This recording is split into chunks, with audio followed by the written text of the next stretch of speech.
Đôi để thua hai. Thua 2 trận. Mà em đang hòa một đều. Chung kết là đúng rồi.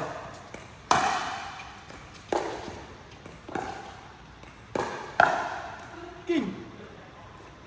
Ngoài cháo à? Đấy coi mấy điểm cuối mà xuất sắc quá. Không đỡ được. Cảm giác là tưởng là ngoài nhưng mà nó không ngoài. Cuối cùng thằng em này dễ đánh. Thằng em có thủ tốt. Nó thủ tốt. Thằng này đánh hay mà. Tự nhiên mình có cái phông. Như thế mà mẹ vuốt được không?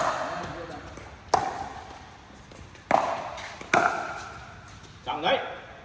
Ngoài. Nó kia rất là bị.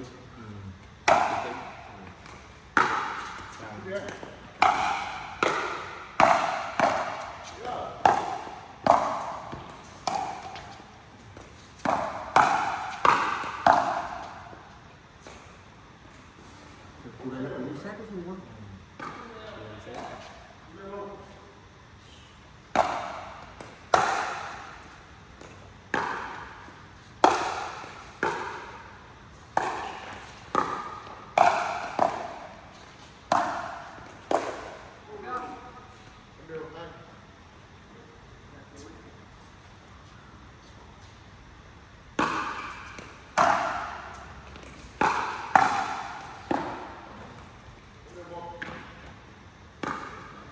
Mấy quả Tuấn mà tưởng quay ngu ngu thì đéo nào vẫn được.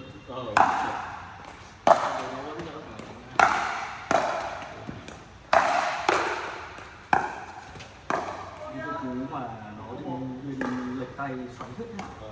Nó hay bút này. Nên nó hay ra Nó mai. hay vẩy cổ ra góc đấy xoáy.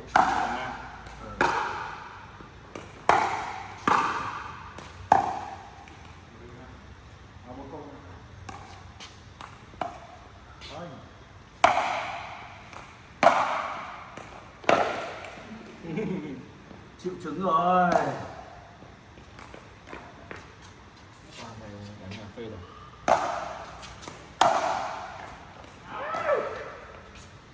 Một set để bằng 2 set điểm.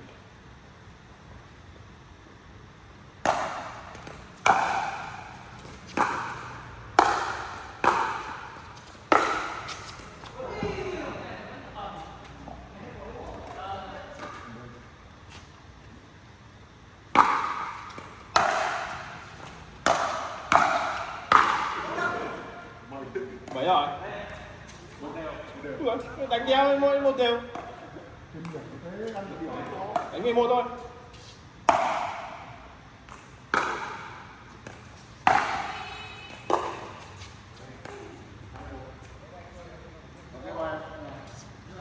Thắng không chạy à? Thắng không chạy à? Bắt ở lại đánh lúc nào anh thắng mới được về. Thế thì mai. Ăn 11.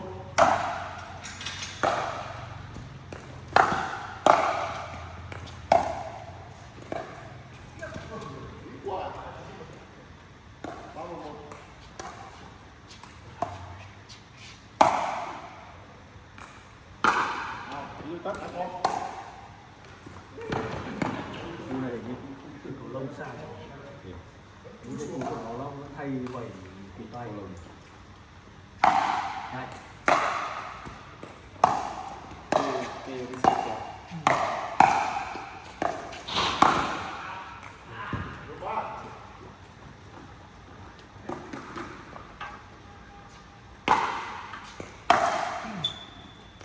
Thứ tư là mùng 4 để nhắn tin cho nhá.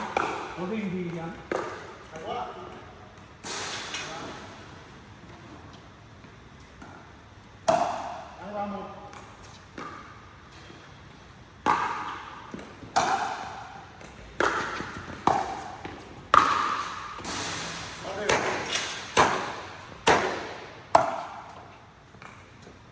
Trong sân này vẫn là sân ngon.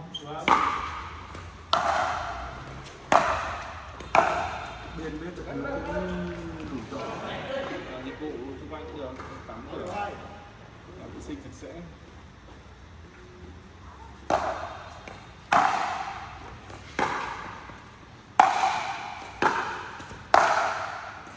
Mấy rồi? Déo đều đều. đánh cái 11 thôi, ngoài chụp đó. Đúng rồi thôi.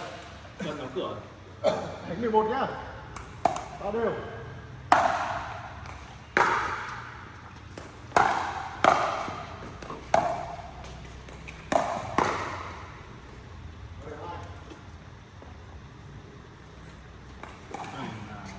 Đen tên thì chưa tên giúp giúp mua Thằng kia. giúp có giúp đánh quẩy tay lắm.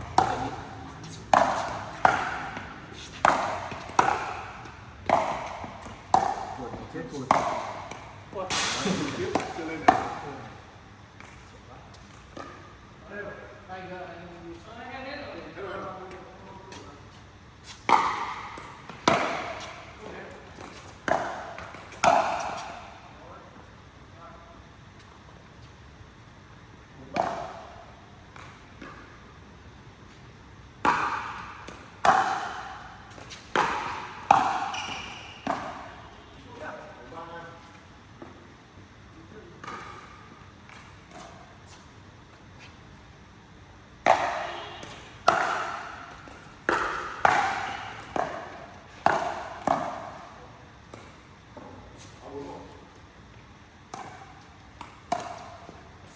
Anh.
Nói chung là bây giờ hồi máu nó được tình trạng bây giờ nó cũng có đỗ xe trước cửa nhà, dừng xe nó bây giờ cũng cửa lớn. Luật thì đỗ xe trước cửa nhà ta gạch xe. đen lại dính có đúng con mèo, chi phí nó lại cao. 50 triệu. Đâu? Trên 300. Không, công an nó có kiểm định. Kiểm định tổng nó là trên 300. Đấy là bọn thằng kia mang ra gara nhưng có một cái văn bản em đọc giấu của công an chứ, có thông báo thôi. Chỉ có 5 mấy triệu.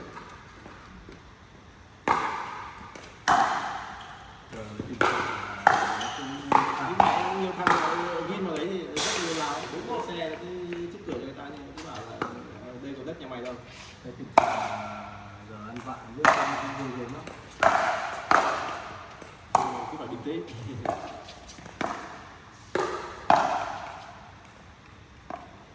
Con xe giao cho của anh Chuyên, sếp của anh là được khách từ Trung Quốc người ta đi. Nó xem nào. Nếu là ông đi quệt cái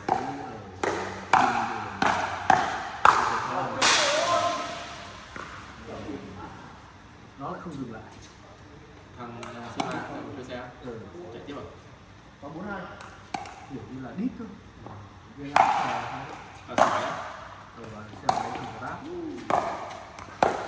Thế là sau đó khoảng 4 hôm đi xe lên. Rồi cái xe đấy hiện tại là vẫn đang ở trên này. Cái thằng công an nó gọi. Bây giờ Còn thằng anh cơ à? nó gọi thẳng thông báo là có tình trạng như thế, người anh có like và không người không lắm. Thực ra thì tình trạng công an nào cũng không nhiều. Thế là mình bảo là em có hình ảnh có thứ không?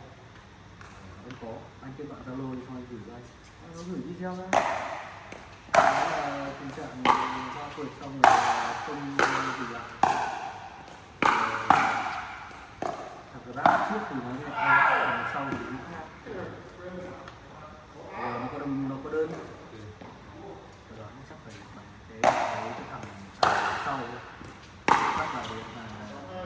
được mới là công an nó rúi đấy.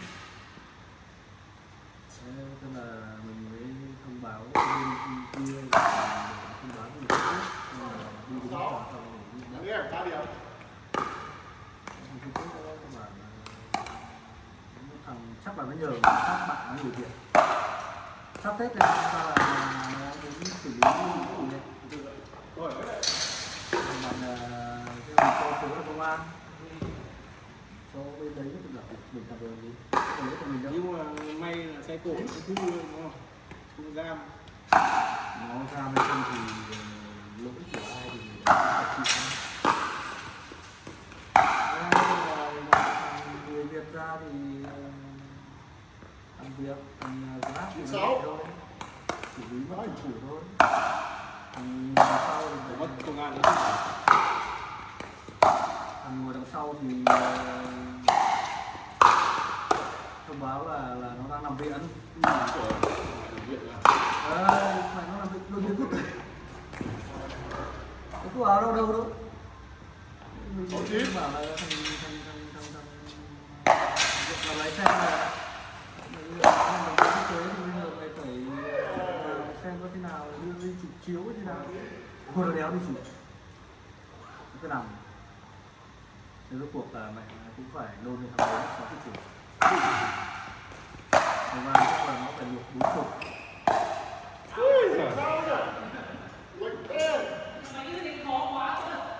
Giờ tình trạng mà cái kiểu mà ăn vạ nó cũng nhiều đấy. Đấy ăn vạ rõ ràng luôn. May là tôi có tiền đền. Trung Quốc sang đây thằng ấy là nó sang nó bán đồ gốp. Có tiền. Còn tình trạng đấy mà ông va cái thì ông xuống xem vấn đề gì không chắc chụp củ quay đầu là xong. Đúng không? Cho 5 củ. Chỉ ngã thôi mà. Đâm biết rồi. Rốt cuộc là ông lại gây tai nạn xong ông lại không bỏ đi khỏi hiện trường. Em được phép bỏ đi khỏi hiện trường nhưng mà em phải ra trình báo trong vòng 24 tiếng. Công an không nó cũng lại bảo là tôi không truy xuất được ai thì rồi tôi mới nhờ 3 người rút ra được cũng quá mạnh 24 tiếng lâu thì nó quy vào cái tội là gây tai nạn nhưng mà bỏ đi khỏi hiện trường không khai báo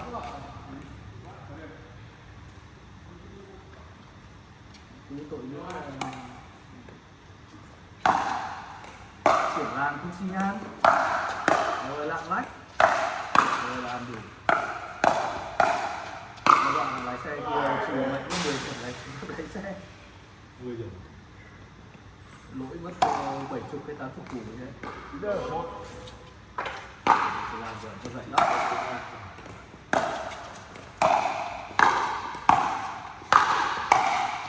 Hay chưa?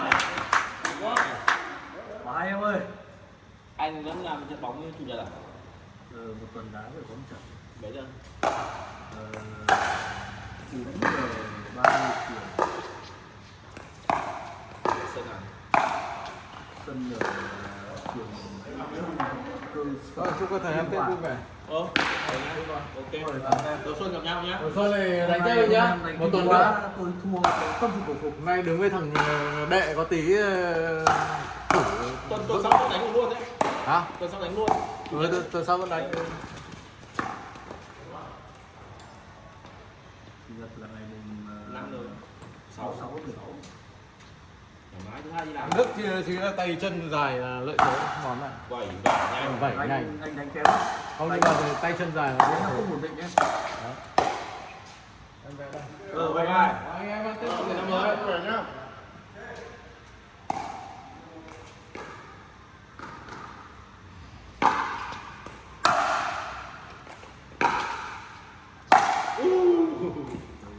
công an thì là có đúng ở đây là Kiểu gì đấy là thu thuế.